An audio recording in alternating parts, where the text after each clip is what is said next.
نحمدہ ونصلی علی رسولہ الکریم، اما بعد فاعوذ باللہ من الشیطان الرجیم، بسم اللہ الرحمن الرحیم۔ آیت نمبر 222 یعنی کہ 222 ہے سورہ بقرہ۔ بسم اللہ الرحمن الرحیم۔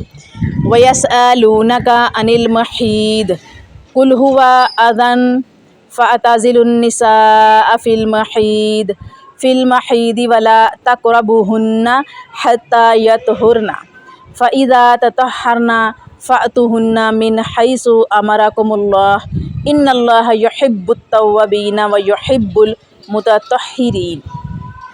اس کی ورڈ ٹو ورڈ ہم ٹرانسلیشن دیکھتے ہیں۔ وا اور یسألونک، اور وہ پوچھتے ہیں آپ سے، ان سے یا بارے میں، المحید حالت حیض، کل آپ کہہ دیں، ہوا وہ، اذن گندگی، فاعتزلوا پس تم الگ رہو، نساء عورتیں، فی میں المحید حالت حیض، وا اور لا نہیں، تقربوہن اور نہ قریب جاؤ ان کے، حتی یہاں تک کہ یطہرن وہ پاک ہو جائے، فپس اذا جب تطہرن وہ پاک ہو جائے، فأتوہن تو آؤ ان کے پاس، من حیث جہاں سے، امرکم حکم دیا تمہیں، اللہ نے، ان بے شک اللہ یحب دوست رکھتا ہے، توابین توبہ کرنے والے، وا اور یحب اور دوست رکھتا ہے، متطہرین پاک رہنے والے۔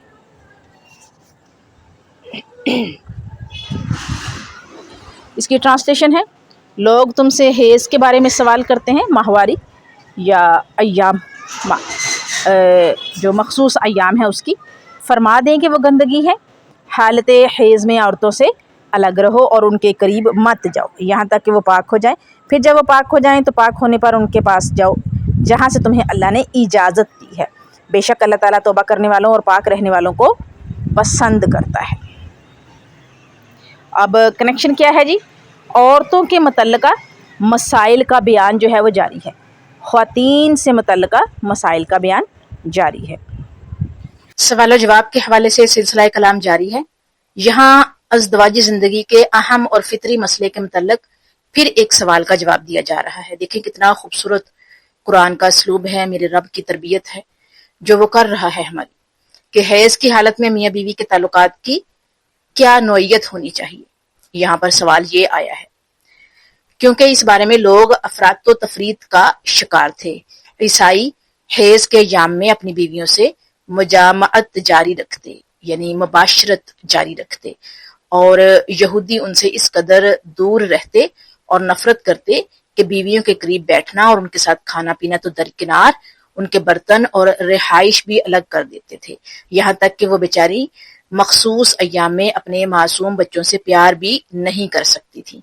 مسئلے کی وضاحت کرنے سے پہلے فرمایا کہ حیض عورت کے لیے ایک تکلیف دہ امر ہے، اس سے عورت کے اندرونی نظام میں کچھ منفی اور مثبت تبدیلیاں ہوتی ہیں۔ میڈیکل کی زبان میں عورت کے جسم کا مخصوص حصہ فلٹرائز ہو رہا ہوتا ہے، لہٰذا ان ایام میں عورت کے ساتھ مباشرت کرنا مرد اور عورت یعنی شوہر اور بیوی کے لیے نقصان دہ ثابت ہو سکتا ہے، اس لیے تمہیں اس وقت تک صحبت کی غرض سے عورتوں کے قریب نہیں جانا چاہیے یہاں تک کہ وہ پاک ہو جائیں۔ پاک ہونے سے مراد ہے عورت کا غسل کرنا ہے، اور عورت کے غسل کرنے سے پہلے مباشرت جائز نہیں، مجامعت جائز نہیں، یعنی ہسبینڈ اینڈ وائف ریلیشن شپ جائز نہیں، کیونکہ اللہ تعالیٰ پاک باز اور توبہ کرنے والوں کو پسند فرماتا ہے۔ یہاں پھر قرآن مجید میں لا تقربوہن کے الفاظ استعمال فرمائے کہ ان کے قریب نہ جاؤ، جس سے مراد مباشرت کرنا ہے، مجامعت کرنا ہے، ہسبینڈ وائف جو اسپیشل ریلیشن شپ ہے اس کا ذکر ہے۔ سوال کا جواب دیتے ہوئے آخر میں فرمایا کہ اپنی عورتوں کے پاس جاؤ جس طریقے اور حالت میں اللہ تعالیٰ نے تمہیں اجازت عطا فرمائی ہے۔ یاد رکھو اللہ تعالیٰ گناہوں سے بچنے اور پاک صاف رہنے والوں کو پسند کرتا ہے۔ نبی صلی اللہ علیہ وآلہ وسلم نے عورتوں کے ساتھ کی جانے والی افراط و تفریط کو ختم کرنے کے لیے اپنی خلوت کو بیان کرنے کی اجازت دی تاکہ لوگ سمجھ جائیں کہ حیض کی حالت میں خاوند کس حد تک تعلقات قائم کر سکتا ہے۔ صحیح بخاری کی روایت ہے، کتاب الحیض میں ہے، باب مباشرت الحیض، حضرت عائشہ رضی اللہ تعالیٰ عنہا بیان کرتی ہیں کہ میں اور نبی پاک صلی اللہ علیہ وآلہ وسلم ایک ہی برتن میں بحالت جنابت غسل کر لیا کرتے.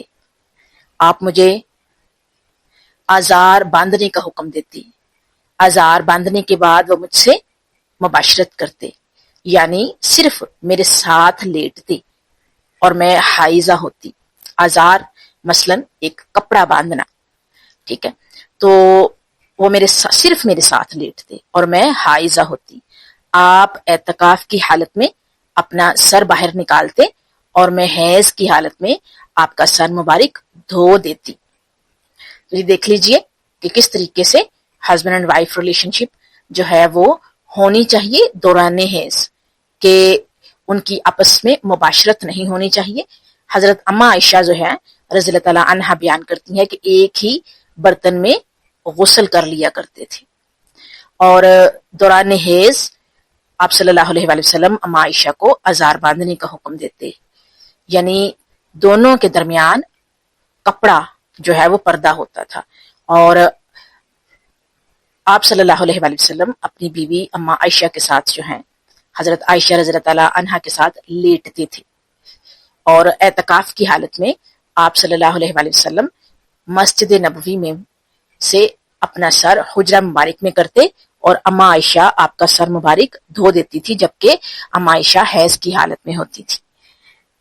اب یہاں پر جو ہے وہ صحیح مسلم کی بھی ایک حدیث ہے، کتاب الحیض. حضرت عائشہ رضی اللہ تعالیٰ عنہ بیان کرتی ہیں کہ میں بحالت حیض، یعنی کہ حیض کی حالت میں ماہواری کے دنوں میں کوئی چیز پیتی، پھر اسی برتن میں نبی صلی اللہ علیہ وآلہ وسلم کو دیتی تو آپ صلی اللہ علیہ وآلہ وسلم اسی جگہ منہ رکھ کر پیتے جہاں سے میں نے پیا ہوتا. اور میں حیض کی حالت میں ہڈی سے گوشت نوچتی، پھر وہ نبی صلی اللہ علیہ وسلم کو دیتی تو آپ بھی وہاں سے منہ لگا لیتے.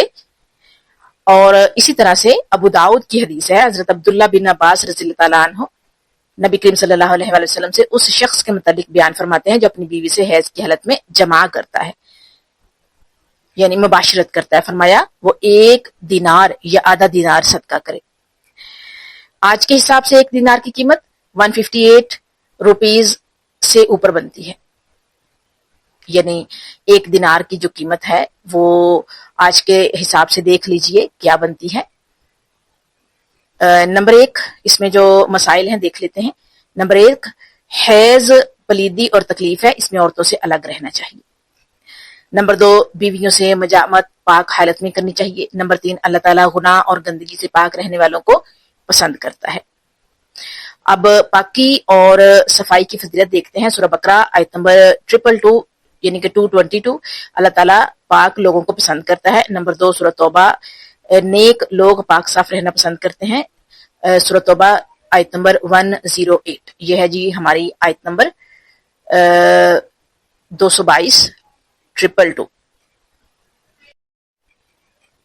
آگے ہم دیکھتے ہیں سورہ بقرہ آیت نمبر 223. بسم اللہ الرحمن الرحیم. نساؤکم حرث لکم فأتوا حرثکم انا شئتم وقدموا لانفسکم واتقوا اللہ واعلموا انکم ملاقوہ وبشر المؤمنین. اس کی ورڈ ٹو ورڈ ٹرانسلیشن دیکھتے ہیں. نساؤکم عورتیں تمہاری، حرث کھیتی ہیں، لکم تمہاری، فأتوا سو تم آؤ، حرثکم اپنی کھیتی میں، انا جہاں سے، شئتم تم چاہو، وقدموا اور آگے بھیجو، لانفسکم اپنے لیے، اور اتقوا دوڑو اللہ واعلموا اور تم جان لو، انکم کہ تم ملاقوہ ملنے والے اس سے، وبشری اور خوشخبری دے مؤمنین ایمان والے.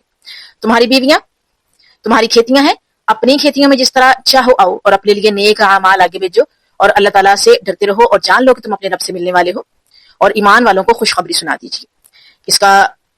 یہ جو ہے یہ بیویوں سے متعلق، ہسبینڈ اینڈ وائف کے ریلیشن شپ کے متعلق یہ جو ہے یہ چل رہا ہے سلسلہ. چونکہ پہلے حکم میں مخصوص ایام کے دوران عورتوں سے صحبت کرنے سے روک دیا گیا تھا، اس لیے یہاں طبیعتوں کے گٹھن دور کرنے اور ازدواجی زندگی کے بنیادی مقصد کی طرف توجہ دلائی جا رہی ہے. ارشاد ہوتا ہے کہ بیویاں تمہاری کھیتیاں ہیں. جس طرح کھیتی باڑی کے کچھ اصول اور ہر فصل کے مخصوص ایام ہوتے ہیں، اسی طرح ازدواجی زندگی کے، یعنی جو میاں بیوی کی ازدواجی زندگی ہے اس کے بھی مقصد ہیں اور خلوت کے بھی کچھ اصول ہیں. تاہم جس طرح زمیندار کو اپنی زمین اور کھیتی باڑی میں کھلا اختیار ہوتا ہے، ایسے ہی تمہیں اپنی بیویوں کے بارے میں اختیارات حاصل ہیں کہ جب اور جس طرح چاہو ان سے مباشرت کر سکتے ہو، مجامعات کر سکتے ہو. جہاں ازدواجی زندگی کو کھیتی کے ساتھ تشبیہ دے کر واضح کیا جا رہا ہے کہ جس طرح کوئی زمیندار بے مقصد حل نہیں چلایا کرتا، بلکہ اس کے پیش نظر اناج کی شکل میں اپنی محنت کا صلہ ہوتا ہے. اسی طرح محض شہوت رانی کی غرض سے، یعنی کہ شہوت کی غرض سے یہ کام نہیں ہونا چاہیے. میاں بیوی کے اس عمل اور جذبات میں اپنے آپ کو گناہوں سے پاک رکھنا، اللہ تعالیٰ کی رضا مطلوب ہونا اور نیک اولاد کی تمنا شامل ہونا چاہیے، تاکہ دنیاوی فوائد کے ساتھ ساتھ آخرت میں اس چیز کا اجر ملے. جیسے زمیندار اپنے اور قوم کے لیے غلہ مہیا کرتا ہے، ایسے ہی ازدواجی تعلقات کے ذریعے نسل کا تسلسل، قوم کی بقا اور دین اسلام کے لیے اچھے مسلمان تیار کرنا ہے. جس طرح زمیندار اپنی زمین اور فصل کا خیال اور خدمت کرتا ہے، تمہیں اپنی بیویوں اور اولاد کا اس سے بڑھ کر خیال اور ان کی خدمت کرنا چاہیے.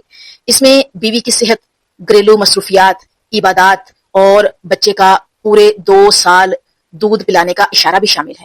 اگر میاں بیوی ان امور کا خیال کریں تو انہیں تولید میں وقفہ کے لیے کسی غیر شرعی طریقہ کی حاجت نہیں رہتی.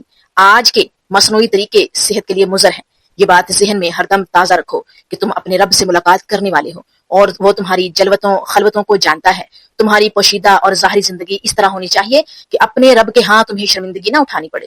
جو جلوت اور خلوت میں اس بات کا خیال رکھے گا، ایسے صاحب ایمان لوگوں کے لیے مسرت و شادمانی کا پیغام ہے.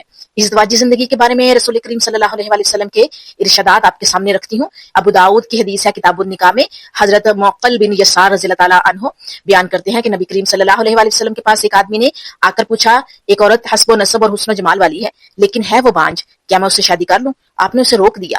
دوسری اور تیسری مرتبہ آنے پر بھی منع کرتے ہوئے فرمایا، محبت کرنے اور زیادہ بچے جننے والی عورت سے شادی کرو، کیونکہ میں تمہاری کثرت تعداد کی وجہ سے دوسری امتوں پر فخر کروں گا.